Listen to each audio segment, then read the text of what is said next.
दोस्तों नमस्कार, एक बार पुनः स्वागत है आपका हमारे चैनल एनसीईआरटी सॉल्यूशन 99 पर। दोस्तों हमें आशा है आप अच्छे होंगे, स्वस्थ होंगे और आपकी पढ़ाई अच्छे से चल रही होगी। दोस्तों आज हम जो है टीजीटी के पेपर को हल करेंगे। दोस्तों टीजीटी हिंदी विषय के सब्जेक्ट को, ये 2013 का पेपर है दोस्तों। इसके पहले दोस्तों हमने 2016 और 2021 के पेपर को प्लेलिस्ट में डाल दिया, वहाँ जाकर के देख सकते हैं। दोस्तों आज टीजीटी 2013 के पेपर को हल करेंगे। दोस्तों ये परीक्षा 2015 में आयोजित हुई थी। तो दोस्तों देखते हैं, हिंदी विषय का पेपर है और इसमें देखते हैं। दोस्तों अगर आपने हमारे चैनल को अभी तक सब्सक्राइब नहीं किया है तो आपसे विनम्र निवेदन है कि आप हमारे चैनल को सब्सक्राइब कर दें और दोस्तों इस प्रश्नोत्तरी को अपने दोस्तों में शेयर करें। तो दोस्तों देखते हैं आज का पहला प्रश्न क्या पूछा गया है। पाप और पुण्य के चिरंतन नैतिक प्रश्न को किस उपन्यास में प्रस्तुत किया गया है। तो दोस्तों पहला प्रश्न है, टीजीटी 2013 का पेपर है और दोस्तों ये परीक्षा 2015 में आयोजित हुई थी। पाप और पुण्य के चिरंतन नैतिक प्रश्न को किस उपन्यास में प्रस्तुत किया है। दोस्तों बताना है सामर्थ्य और सीमा, चित्रलेखा, भूले बिसरे चित्त और आखिरी दांव। तो दोस्तों ये जो है पाप और पुण्य भगवती चरण वर्मा का उपन्यास है दोस्तों। और दोस्तों इसमें जो है ये दोस्तों चित्रलेखा उपन्यास में दोस्तों इसको पाप और पुण्य की चिरंतन नैतिक प्रश्न को दोस्तों इसमें उपन्यास में प्रस्तुत किया गया। दोस्तों इसमें जो है पाप और पुण्य की अवधारणा को गहराई से विस्तार से चर्चा की गई है कि पाप क्या है और पुण्य क्या है। और दोस्तों ये उपन्यास है भगवती चरण वर्मा का, चित्रलेखा। परमानंद शब्द में कौन सा समास है। दोस्तों बताना है प्रश्न क्रमांक 2, परमानंद शब्द में कौन सा समास है। तत्पुरुष, द्वंद्व, कर्मधारय और अव्ययभाव। तो दोस्तों जैसा है परमानंद शब्द में कर्मधारय समास है और दोस्तों इस समास का विग्रह होगा परम है जो आनंद, परम है जो आनंद। दोस्तों इसमें परम शब्द विशेषण है और दोस्तों इसमें आनंद शब्द जो है वो क्या है, विशेष है। विशेषण विशेष का संबंध है, इसलिए दोस्तों यहाँ पे जो है कर्मधारय समास है। इसके बाद दोस्तों तीसरा प्रश्न है, प्रत्येक शब्द का संधि विच्छेद क्या होगा। दोस्तों प्रत्येक का संधि विच्छेद बताना है। तो दोस्तों प्रति प्लस एक, प्रति प्लस एक, प्रति प्लस एक और प्रत्येक प्लस एक। तो दोस्तों इसका राइट आंसर प्रति प्लस एक। प्रत्येक शब्द का संधि विच्छेद क्या होगा, प्रति प्लस एक। दोस्तों इसमें जो है यण स्वर संधि है। दोस्तों इसमें क्या है, जो प्रति का दोस्तों ई और एक में दोस्तों ए, ई और ए मिलकर के दोस्तों ए हो जाता है। ये दोस्तों यण संधि की पहचान है। दोस्तों किस शब्द में आ उपसर्ग है। दोस्तों बताना किस शब्द में आ उपसर्ग का प्रयोग किया है। उपसर्ग दोस्तों वो शब्दांश होते हैं जो किसी शब्द के प्रारंभ में जोड़ते हैं। इसको आप अच्छी तरह से याद रखें। अभिमान, अनजान, अभाव और अवमान। तो दोस्तों बताना किस में आ उपसर्ग का प्रयोग किया गया है। तो दोस्तों इसका जो राइट आंसर दोस्तों है अभाव। इसके बाद दोस्तों बिहारी हिंदी की बोली का नाम बताना है। प्रश्न क्रमांक 5 में पूछा गया बिहारी हिंदी की बोली का नाम क्या है। तो दोस्तों मगही है, बघेली है, छत्तीसगढ़ी या बुंदेली। तो दोस्तों बताना बिहारी जो है किस हिंदी के अंतर्गत आती है। तो दोस्तों 4 ऑप्शन दिए हैं। तो दोस्तों बिहारी के अंतर्गत दोस्तों तीन बोलियां आती हैं, अवधी, बघेली और छत्तीसगढ़ी। इसको आप अच्छी तरह से याद रखें। बिहारी की हिंदी के अंतर्गत 3 बोलियां आती हैं, अवधी, बघेली और छत्तीसगढ़ी। तो दोस्तों बिहारी हिंदी की जो बोली है वो दोस्तों है मगही। इसको बघेली दोस्तों पूर्वी हिंदी के अंतर्गत आती है, बुंदेली पश्चिमी हिंदी के अंतर्गत आती है और दोस्तों छत्तीसगढ़ी दोस्तों पूर्वी हिंदी के अंतर्गत आती है और मगही दोस्तों बिहारी हिंदी के अंतर्गत आती है। निम्नलिखित से दलित आत्मकथा नहीं है। दोस्तों बताना कौन सी है ऐसे आत्मकथा है जो दलित आत्मकथा नहीं है। अपने अपने पिंजरे, जूठन, तिरस्कृत और मेरी असफलताएं। तो दोस्तों अपने अपने पिंजरे, जूठन और तिरस्कृत तीनों दोस्तों ये आत्मकथा जो है दलित पर आधारित हैं, दलित आत्मकथा। जबकि दोस्तों मेरी उपन्यास जो मेरी असफलताएं ये दोस्तों आत्मकथा नहीं है। इसको आप अच्छी तरह से याद रखें। ये जो है बाबूलाल गुलाब राय की आत्मकथा है जो कि दलित आत्मकथा से संबंधित नहीं है। इसके बाद दोस्तों प्रश्न क्रमांक देखते हैं। अगला प्रश्न क्रमांक 7 में पूछा है, निम्नलिखित में भाषा का सार्थक लघुत्तम इकाई क्या है। दोस्तों बताना भाषा की सार्थक लघुत्तम इकाई क्या है। शब्द है, पद है, ध्वनि है या वाक्य है। तो दोस्तों भाषा की जो सार्थक लघुत्तम इकाई है दोस्तों वो है शब्द। इसको आप अच्छी तरह से याद रखें। अगर दोस्तों भाषा की लघुत्तम इकाई पूछता जो है तो दोस्तों हो जाता है अक्षर या वर्ण, जबकि सार्थक लघुत्तम इकाई दोस्तों वो शब्द है। शिवराज भूषण में किसका विवेचन किया है। दोस्तों प्रश्न क्रमांक 8 में पूछा गया है शिवराज भूषण में किसका विवेचन किया है। तो दोस्तों जो शिवराज भूषण जो ग्रंथ है इसमें दोस्तों अलंकार का विवेचन किया गया है और दोस्तों ये जो है अलंकार संबंधी ग्रंथ में दोस्तों ये लक्षण ग्रंथ है और दोस्तों इसमें 105 अलंकारों का वर्णन किया गया है, जिसमें कुछ शब्द अलंकार हैं दोस्तों और कुछ अर्थ अलंकार। तो दोस्तों आपको याद रखना ये जो अलंकार ग्रंथ है। तो दोस्तों इसका राइट आंसर है तो सी। दोस्तों भूषण द्वारा रचित 2 रचनाएं हैं दोस्तों, शिवा वामनी और छत्रसाल दशक। तो दोस्तों इसमें दोनों इनके प्रशस्तिपरक ग्रंथ है। कबीर किस शासक के समकालीन थे? दोस्तों बहुत ही महत्वपूर्ण प्रश्न है, अक्सर परीक्षा में पूछा जाता है, कबीर किस शासक के समकालीन थे? तो दोस्तों आपको याद रखना है, कबीर जो है दोस्तों सिकंदर लोदी के समकालीन थे। इसको आप अच्छी तरह से याद रखें, कबीर जो है सिकंदर लोदी के समय। दोस्तों सिकंदर लोदी ने आगरा शहर की स्थापना भी की थी, इसको भी आप अच्छी तरह से याद रखें। इसके बाद दोस्तों प्रश्न क्रमांक 10 में पूछा गया अपने मैं मिट्ठू बनना मुहावरे का अर्थ क्या है? दोस्तों बताने मुहावरा है। तो दोस्तों मुहावरे में बताना अपनी बातें छिपाना, अपनी निंदा स्वयं करना, अपनी प्रशंसा स्वयं करना, अपनी परिचर्चा करना। तो दोस्तों इसका 10 का राइट आंसर बताना है। तो दोस्तों अपने मैं मियाँ मिट्ठू बनने का अर्थ होता है अपनी प्रशंसा स्वयं करना। इसका राइट आंसर दोस्तों सी है। दोस्तों मुहावरा जो है एक वाक्यांश होता है, इसको आप याद रखें, और लोकोक्ति एक कहावत होती है। मुहावरे के अंत में दोस्तों ना का प्रयोग होता है, इसको आप याद, जबकि लोकोक्ति में ना का प्रयोग होना आवश्यक नहीं है। जगन्नाथ शब्द में कौन सी संधि है? दोस्तों बताना है जगन्नाथ में कौन सी शब्द है। दोस्तों जगन्नाथ का जो विग्रह करेंगे तो होगा दोस्तों जगत प्लस नाथ, और दोस्तों इसमें हलंत का प्रयोग किया जाता है ताकि नीचे, इसलिए दोस्तों ये व्यंजन संधि का उदाहरण है। इसका राइट आंसर दोस्तों डी है। तो जगन्नाथ जो है व्यंजन से। दोस्तों संधि कहलाता है 2 वर्णों के मेल से जो विकार उत्पन्न होता है दोस्तों, उसे संधि कहते हैं। संधि 3 प्रकार की होती है, स्वर, व्यंजन और विसर्ग। तो दोस्तों और स्वर संधि के दोस्तों 5 भेद होते हैं, इसको भी आप अच्छी तरह से याद रखें। वीर रस का स्थायी भाव क्या है? दोस्तों वीर रस का स्थायी भाव बताना कौन सा है? तो दोस्तों शोक, भय, उत्साह या निर्वेद। तो दोस्तों आपको पता होगा जो वीर रस का जो स्थायी भाव होता है वो दोस्तों होता है उत्साह है। वीर रस का स्थायी भाव क्या होता है? जबकि शोक जो है दोस्तों करुण रस का स्थायी भाव है। भयानक रस का दोस्तों भय होता है, और दोस्तों शांत रस का होता है दोस्तों निर्वेद। ये दोस्तों इस तरह स्थायी भाव। दोस्तों रसों की संख्या 9 होती है, इसको भी आप अच्छी तरह से याद रखें। और दोस्तों श्रृंगार रस को रसराज भी कहा जाता है, इसको भी आप याद रखें। और रस के अंग दोस्तों 4 हैं, स्थायी भाव, विभाव, अनुभाव और संचारी भाव। छायावाद को स्थूल के प्रति सूक्ष्म का विद्रोह किसने कहा? दोस्तों बताना बहुत ही महत्वपूर्ण प्रश्न है। दोस्तों ये छायावाद की परिभाषा है कि छायावाद को स्थूल के प्रति सूक्ष्म का विद्रोह किसने कहा? तो दोस्तों ये परिभाषा दी थी डॉक्टर नगेन ने। इसको आप अच्छी तरह से याद करें, परिभाषा को याद कर लें। अक्सर दोस्तों परीक्षाओं में भी छायावाद की परिभाषा पूछी जाती है कि छायावाद को स्थूल के प्रति सूक्ष्म का विद्रोह किसने माना है? तो डॉक्टर जो है नगेन ने दोस्तों ये परिभाषा दी थी। इसके बाद प्रश्न क्रमांक 14 पूछा निम्न में कौन सी रचना एवं रचनाकार का युग सही नहीं है? बताना दोस्तों काव्य निर्णय भिखारी दास, रस रहस्य कुलपति मिश्र, रस विलास चिंतामणि और भाव विलास केशवदास। तो दोस्तों बताना 14 का राइट आंसर। तो दोस्तों इसमें जो है काव्य निर्णय भिखारी दास की रचना है, रस रहस्य कुलपति मिश्र की रचना है, रस विलास चिंतामणि की रचना, जबकि भाव विलास दोस्तों केशवदास की रचना नहीं है, इसलिए दोस्तों इसका राइट आंसर डी है। भाव विलास दोस्तों देव की रचना है, और देव का पूरा नाम था दोस्तों देवदत्त। इसको आप अच्छी तरह। दोस्तों केशवदास की जो अन्य रचना है दोस्तों, केशवदास जो है जो ओरछा नरेश जो राजा थे इंद्रजीत, उनकी दरबारी कवि थे दोस्तों केशवदास। इसको भी आप याद रखेंगे, ओरछा नरेश राम सिंह के भाई इंद्रजीत के दरबारी कवि थे दोस्तों केशवदास। इनकी दोस्तों और भी रचनाएं रसिक प्रिया, रामचंद्र का इस तरह विज्ञान गीता, ये भी दोस्तों इन्हीं की रचना है केशवदास की। और दोस्तों ये रीति काल के प्रमुख कवि हैं। लक्ष्मीपुरा किस विधा की रचना? दोस्तों बताना लक्ष्मीपुरा किस विधा की रचना है? यात्रा वृतांत है, निबंध है, रिपोर्टाज है या डायरी? तो दोस्तों जो लक्ष्मीपुरा रचना है दोस्तों ये रिपोर्टाज है, और दोस्तों हिंदी का पहला रिपोर्टाज माना जाता है लक्ष्मीपुरा को। और दोस्तों इसके जो लेखक हैं वो है शिवदान सिंह चौहान। तो दोस्तों आपको याद रखना, अक्सर परीक्षा में पूछा जाता है हिंदी का पहला रिपोर्टाज कौन है, तो आपको याद रखना लक्ष्मीपुरा। और इसके लेखक कौन है दोस्तों? शिवदान सिंह चौहान। और रिपोर्टाज दोस्तों एक फ्रेंच भाषा का शब्द है जिसका अर्थ होता है रिपोर्ट करना या सूचना देना। अक्सर पूछा जाता है दोस्तों रिपोर्टाज किस भाषा का शब्द है, तो आपको याद रखना है रिपोर्टाज एक फ्रेंच भाषा का शब्द है। शालिबद्ध सूर्य की रचना का नाम क्या है? दोस्तों बताना है शालिबद्ध सूर्य की रचना का नाम नेमिनाथ रास, भारतेश्वर बाहुबली रास, सुमृतिगिनी रास और जय मेघ जस चंद्रिका। तो दोस्तों बताना इसका राइट आंसर क्या है?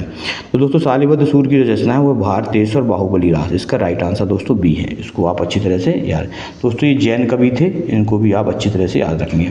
फणीश्वर रेणु की कहानी कौन सी है? दोस्तों बताना रसप्रिया, रस आकेटक, रसिक प्रिया और प्रिया नीलकंठी।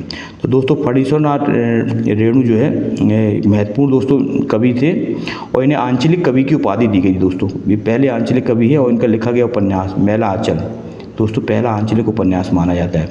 तो दोस्तों बताना कि कौन सी रचना है। तो दोस्तों इनकी रचना का नाम है रसप्रिया। कहानी कौन सी दोस्तों? रसप्रिया। इसको आप अच्छी तरह से याद रखें। रसिक प्रिया दोस्तों केशव दास की रचना है, और प्रिया नीलकंठी और रस आकेठक ये दोनों रचना दोस्तों कुबेरनाथ राय की रचना है। ये दोस्तों निबंध है। साकेत महाकाव्य का सर्वाधिक मार्मिक सर्ग कौन सा? दोस्तों बताना साकेत महाकाव्य का सर्वाधिक मार्मिक सर्ग कौन सा है? षष्ठम, सप्तम, अष्टम और नवम। तो दोस्तों जो साकेत महाकाव्य का सबसे जो मार्मिक सर्ग है दोस्तों वो है नवम सर्ग है। दोस्तों इस नवम साकेत महाकाव्य के लेखक दोस्तों मैत्री शरण गुप्त हैं, जिन्हें डिप्टी कवि के नाम से जाना जाता है दोस्तों। और इस महाकाव्य में दोस्तों नवम सर्ग में दोस्तों इन्होंने उर्मिला के विरह वर्णन का वर्णन किया है। दोस्तों उर्मिला जो है लक्ष्मण जी की पत्नी का नाम था, उसका विरह वर्णन इसमें किया गया साकेत के नवम सर्ग में। सर्वेश्वर दास सक्सेना की नाट्यकृति का नाम बताना दोस्तों। सर्वेश्वर दास सक्सेना की नाट्यकृति चिलचट्टा, शुतुरमुर्ग, अंधों का हाथी और बकरी। तो दोस्तों इसका जो राइट आंसर दोस्तों वो है बकरी। बकरी दोस्तों ये के लेखक नाटक के लेखक हैं दोस्तों सर्वेश्वर दयाल सक्सेना। और दोस्तों ये यूजीसी नेट के पाठ्यक्रम में दोस्तों ये लगी है आपका नाटक। निम्नलिखित तो कौन सा कथन सत्य नहीं है? हिंदी में 3 वचन होते हैं, हिंदी में 2 वचन होते हैं, हिंदी में 2 लिंग होते हैं, संस्कृत में हिंदी की तरह ही 2 लिंग होते हैं। तो दोस्तों बताना इसका राइट आंसर क्या है। तो दोस्तों इसका राइट आंसर दोस्तों डी है। संस्कृत में हिंदी की तरह भी 2 लिंग होते हैं। दोस्तों इसका राइट है। दोस्तों 2 लिंग नहीं होते हैं, हिंदी में 3 लिंग होते हैं दोस्तों। इसको आप अच्छी तरह से याद रखेंगे दोस्तों। स्त्रीलिंग, पुल्लिंग और नपुंसकलिंग। उदय प्रकाश द्वारा लिखित कौन सी कहानी नहीं है? दोस्तों बताना उदय प्रकाश द्वारा लिखित कौन सी कहानी नहीं है। तो दोस्तों बताना त्रिछ, पाल गोमरा का स्कूटर, पीली आंधी और दरियाई घोड़ा। दोस्तों बताना कौन सी जो कहानी है उदय प्रकाश द्वारा लिखी नहीं है। तो दोस्तों त्रिछ, पाल गोमरा का स्कूटर और दरियाई घोड़ा तीनों कहानियाँ दोस्तों उदय प्रकाश द्वारा लिखी है, जबकि दोस्तों पीली आंधी कहानी दोस्तों उदय प्रकाश द्वारा लिखी नहीं है। दोस्तों ये कहानी दोस्तों प्रभा केतान द्वारा लिखी गई है, 2001 में लिखी गई दोस्तों। कब लिखी गई? 2001 में। इसके बाद दोस्तों प्रश्न क्रमांक 22 में देखते हैं। ये वह पथ बंधु था उपन्यास के लेखक कौन है? वह पथ बंधु था उपन्यास के लेखक कौन? नरेश मेहता, प्रभाकर माचवे, भैरव प्रसाद गुप्त और रांगे राघव। तो दोस्तों बताना इसका राइट आंसर। तो दोस्तों इसका राइट आंसर वह पथ बंधु था उपन्यास के लेखक हैं दोस्तों नरेश मेहता। इसके बाद दोस्तों दूसरी परंपरा की खोज किस विधा की रचना? दोस्तों बताना दूसरी परंपरा की खोज किस विधा की रचना है। इसमें 4 ऑप्शन दिए दोस्तों। आलोचना, खोज एवं सर्वेक्षण, कहानी और ललित निबंध। तो दोस्तों दूसरी परंपरा की खोज जो है रचना है दोस्तों ये जो है आलोचना विधा से संबंधित है, इसको आप याद रखेंगे। और दोस्तों ये इसके लेखक हैं डॉक्टर नामवर सिंह। अन्य मनस्क शब्द का आशय क्या है? दोस्तों बताना अन्य मनस्क शब्द का आशय क्या है? जिसका मन अपनी ओर हो, जिसका मन किसी दूसरी ओर हो, जिसका मन निर्मल हो या जिसका मन केंद्रित हो। तो दोस्तों इसका बताना 24 का राइट आंसर। तो दोस्तों अन्य मनस्क शब्द का आशय है जिसका मन किसी दूसरी ओर हो, उसको कहते हैं दोस्तों अन्य मनस्क, जिसका मन किसी दूसरी। दोस्तों अगर आपने हमारे चैनल को अभी तक सब्सक्राइब नहीं किया है तो आपसे विनम्र आग्रह है कि आप हमारे चैनल को सब्सक्राइब कर दें और इस प्रश्नोत्तरी को ज़्यादा से ज़्यादा लोगों में शेयर करें ताकि वो भी दोस्तों इस प्रश्नोत्तरी का लाभ ले सकें। दोस्तों आपका एक सब्सक्राइब और दोस्तों हमें एक नया मोटिवेशन देता है। हम इसी तरह आपके लिए दोस्तों वीडियो लाते रहते हैं। तो दोस्तों आपसे विनम्र आग्रह है कि अगर आपने अभी तक हमारे चैनल को सब्सक्राइब नहीं किया है तो आप चैनल को सब्सक्राइब कर लें। पंचवटी शब्द में कौन सा समास है? दोस्तों बताना पंचवटी शब्द में कौन सा समास है? समास है कर्मधारय, द्विगु, अव्ययभाव और तत्पुरुष। तो दोस्तों पंचवटी शब्द में दोस्तों जो है वो कर्मधारय समाज, पंचवटी शब्द में दोस्तों द्विगु समाज है, इसको आप अच्छी तरह याद रखें। दोस्तों जिस समास का पहला पद संख्यावाची होता है दोस्तों उसे दोस्तों द्विगु समाज कहा जाता है, इसको याद रखने। तो दोस्तों पंचवटी में दोस्तों समास वो द्विगु समास है दोस्तों। इसका दोस्तों विग्रह करेंगे पंचवटी में तो होगा 5 बटों का समूह। बट मन होता है दोस्तों वृक्ष, 5 वृक्षों का समूह। तो दोस्तों पहला पद इसमें पंच संख्यावाची है, इसलिए दोस्तों एक द्विगु समाज है। दोस्तों समास जो है दोस्तों 6 प्रकार के होते हैं, इसको भी आप अच्छी तरह से याद रखें दोस्तों। समास कितने प्रकार के? 6 प्रकार के होते हैं दोस्तों।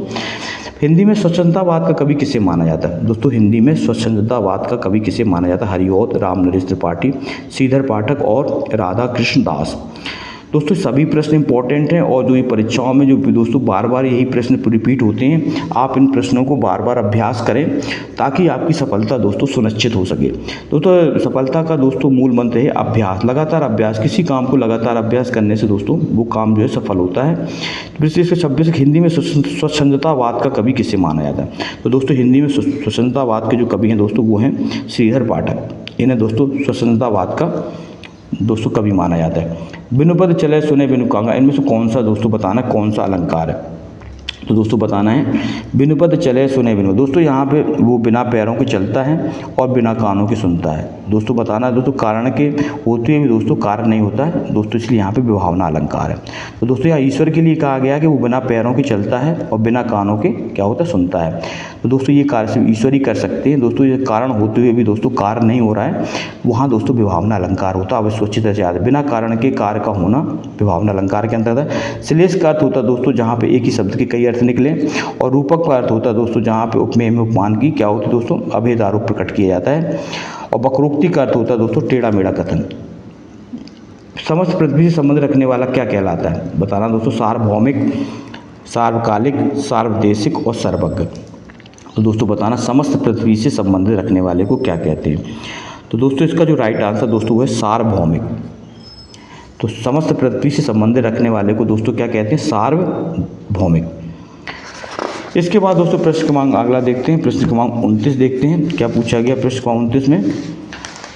प्रश्न क्रमांक 29 में पूछा गया दोस्तों विज्ञान गीता की रचना किसने की? दोस्तों ये रचना बतानी है किसकी है? व्यास जी की, बाल गंगाधर तिलक की, केशव दास की और चिंतामणि। दोस्तों विज्ञान गीता जो है एक महत्वपूर्ण रचना है दोस्तों ये, और ये रचना इसके लेखक हैं दोस्तों केशव दास। इसको आप अच्छी तरह से याद रखें, इसके लेखक दोस्तों कौन है? केशव दास। दोस्तों केशव दास जो है दोस्तों रीतिकालीन कवि थे, और दोस्तों ये रचना जो है 1610 ईस्वी के आसपास लिखी गई दोस्तों रचना है। और केशव दास दोस्तों जो है ओरछा नरेश जो राजा इंद्रजीत के भाई राम सिंह के दोस्तों दरबारी कवि थे, इसको भी आप याद रखें। इनकी दोस्तों अन्य रचनाएं हैं रसिक प्रिया, रामचंद्रिका और कवि प्रिया। निम्नलिखित में कौन सा वर्णिक छंद है? दोस्तों बताना कौन सा वर्णिक छंद है?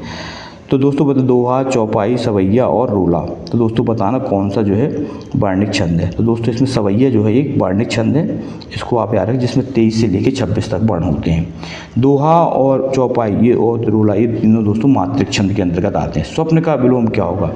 तो दोस्तों स्वप्न का विलोम होगा जागरण। इसका राइट आंसर दोस्तों क्या होगा? जागरण। स्वप्न का विलोम जागरण। इसके बाद दोस्तों लोकोक्ति दी है ओछे की प्रीत बालू की भीत का क्या भाव है? दोस्तों लोकोक्ति है बालू की दीवार कमज़ोर होती है, ओछे लोग बालू की दीवार बनाकर रहते हैं। बालू की दीवार की भांति ओछे लोगों का प्रेम अस्थायी होता है, बालू ओछा पदार्थ होता है। तो दोस्तों बताना ओछे की प्रीत और बालू की भीत। तो दोस्तों इसकी जो लोकोक्ति का अर्थ है कि बालू की दीवार की भांति ओछे लोग जो निम्न लोग होते हैं दोस्तों उनका प्रेम क्या होता है? अस्थायी होता है, अर्थात थोड़े दिनों बाद खत्म हो जाता है। भारत भारती के प्रकाशन वर्ष दोस्तों बताना, बहुत ही महत्वपूर्ण रचना दोस्तों भारत भारती, और दोस्तों इसका प्रकाशन वर्ष बताना कब है? तो इसमें 4 ऑप्शन दिए दोस्तों 1912, 1914, 1916 और 1918। ये रचना दोस्तों अक्सर परीक्षाओं में पूछी जाती है, और इसके लेखक हैं दोस्तों मैत्री शरण गुप्त, जिन्हें दोस्तों डिप्टी कवि के नाम से जाना जाता है। और दोस्तों इनका जन्म था जो है इनका जन्म हुआ दोस्तों झांसी के निकट चिरगांव में। तो दोस्तों इसका जो प्रकाशन वर्ष है इसको आप याद रख लें, और दोस्तों ये प्रकाशन वर्ष 1912 में भारत भारती का प्रकाशन हुआ दोस्तों। इसके बाद 34वां पूछा निम्नलिखित तो कौन सी रचना व्याकरण ग्रंथ है? दोस्तों बताना कीर्ति पताका, चर्यापद, उक्ति, व्यक्ति प्रकरण और वर्ण रत्नाकर। तो दोस्तों बताना इसमें कौन सी रचना व्याकरण ग्रंथ है? तो दोस्तों जैसा कि आप पता है इसमें जो है जो उक्ति व्यक्ति प्रकरण ये दोस्तों एक व्याकरण ग्रंथ है दोस्तों, और इसके लेखक हैं पंडित दामोदर शर्मा। दोस्तों ये ग्रंथ जो है 12वीं शताब्दी के पूर्वार्ध में लिखा गया है, जिसमें बनारस और उसके आसपास की संस्कृति और भाषा का वर्णन किया है। तो आपको याद रखना दोस्तों उक्ति व्यक्ति प्रकरण एक व्याकरण ग्रंथ है, जिसमें जो दोस्तों 12वीं शताब्दी के पूर्वार्ध में दोस्तों इसको लिखा गया है, और इसके लेखक है पंडित दामोदर शर्मा। घोटक का तद्भव रूप क्या होगा? दोस्तों घोटक जो घोड़े को कहा जाता है, घोटक दोस्तों तत्सम शब्द है, और इसका जो दोस्तों तद्भव होगा घोड़ा। इसको आप अच्छी तरह से याद रखें। घोड़ा का तद्भव क्या होगा? घोटक का तद्भव होगा दोस्तों घोड़ा। उपजाऊ का विलोम क्या है? दोस्तों बताना उपजाऊ शब्द का विलोम क्या है? दोस्तों विलोम शब्द है ये विपरीतार्थक शब्द बताना, सिंचित, खाद, ऊसर और असंचित। तो दोस्तों जैसा कि आपको पता है उपजाऊ शब्द का जो दोस्तों विलोम होगा वो आपका होगा दोस्तों ऊसर। उपजाऊ का होता है दोस्तों जिसमें पैदावार अधिक होती है, ऊसर होती है जिसमें पैदावार बहुत कम होती है। निम्नलिखित में से अर्ध स्वर बताना दोस्तों कौन सा है। अर्ध स्वर बताना है या, मा, रा और दोस्तों ला। तो दोस्तों जैसा कि आपको पता है जो अर्ध स्वर होते हैं दोस्तों वो है दोस्तों हमारा या दोस्तों किस में आता है, अर्ध स्वर में आता है। इसके बाद प्रश्न नंबर 38 पूछा, देसिल बहना सब जन मिट्ठा। देसिल बहना सब जन मिट्ठा, ये प्रसिद्ध पंक्ति किसने कही। दोस्तों ये पंक्ति अक्सर परीक्षाओं में पूछी जाती है और दोस्तों ये पंक्ति जो है विद्यापति की पंक्ति है। किसकी पंक्ति है दोस्तों, विद्यापति की है। और दोस्तों विद्या कवि जो है आदिकाल के महत्वपूर्ण कवि हैं। आप कुछ लोगों ने दोस्तों इनको सिंगारी कवि माना है, तो दोस्तों आचार्य रामचंद्र शुक्ल ने दोस्तों इनको सिंगारी कवि माना है। तो दोस्तों ये देसिल बहना सब जन मिट्ठा के लेखक दोस्तों विद्यापति हैं। और दोस्तों इसका अर्थ होता है देसिल बहना सब, जो देसी भाषा होती है दोस्तों वो सभी में कैसी होती, मीठी होती है, सभी लोगों में प्रिय भाषा होती है देसी भाषा। अहेतुक का शुद्ध रूप बताना दोस्तों, अहेतुक का शुद्ध रूप बताना है। अहेतुकी, अहेतुकी, बेतुकी और अभितुकी। तो दोस्तों बताना है इसका अहेतुक का शुद्ध रूप। तो दोस्तों इसका शुद्ध रूप है अहेतुकी, इसका शुद्ध रूप है अहेतुक का शुद्ध रूप दोस्तों ये अहेतुकी। इसके बाद दोस्तों अंतिम प्रश्न है आज का, निम्नलिखित में किस कवि ने सतसई की रचना नहीं की। दोस्तों बताना किस कवि ने सतसई की रचना की। तो दोस्तों मतीराम सतसई लिखा, बिहारी ने बिहारी सतसई लिखा और दोस्तों बिरंद ने बिरंद सतसई लिखा, जबकि सेनापति ने दोस्तों सतसई की रचना नहीं की। इसको आप अच्छी तरह से याद है। बिहारी की दोस्तों एकमात्र रचना है बिहारी सतसई, जिसमें 713 कहीं कहीं 719 के दोहा के बारे में चर्चा की गई है दोस्तों। तो दोस्तों इनकी रचना बिहारी सतसई एकमात्र रचना है दोस्तों, तो इसको आप याद रखेंगे, बिहारी की एकमात्र रचना बिहारी सतसई है। तो दोस्तों किस कवि ने सतसई की रचना की, दोस्तों आप याद रखना नहीं की, तो वो सेनापति ने नहीं की थी। बाकी तीनों कवियों ने सतसई की रचना की थी दोस्तों। सेनापति की दोस्तों महत्वपूर्ण रचना है कवित्र रत्नाकर, इसको भी आप अच्छी तरह से याद रखेंगे। तो दोस्तों ये थे आज के 40 प्रश्न, पार्ट 1 था दोस्तों। अगले पार्ट में दोस्तों प्रश्न क्रमांक 41 से लेकर के प्रश्न क्रमांक 80 तक के प्रश्नों को दोस्तों हल कराने की कोशिश की जाएगी दोस्तों आपसे एक बार पुनः विनम्र आग्रह है कि आप हमारे चैनल को सब्सक्राइब कर दें और इस प्रश्नोत्तरी को अपने दोस्तों में शेयर करें। दोस्तों आपका सब्सक्राइब हमें एक नया मोटिवेशन देता है। इस तरह दोस्तों हम आपके लिए नए नए वीडियो लाते रहते हैं। तो दोस्तों आपका दिन शुभ हो। नेक्स्ट वीडियो में फिर मिलते हैं, तब तक के दोस्तों जय हिंद, जय भारत और दोस्तों वंदे मातरम।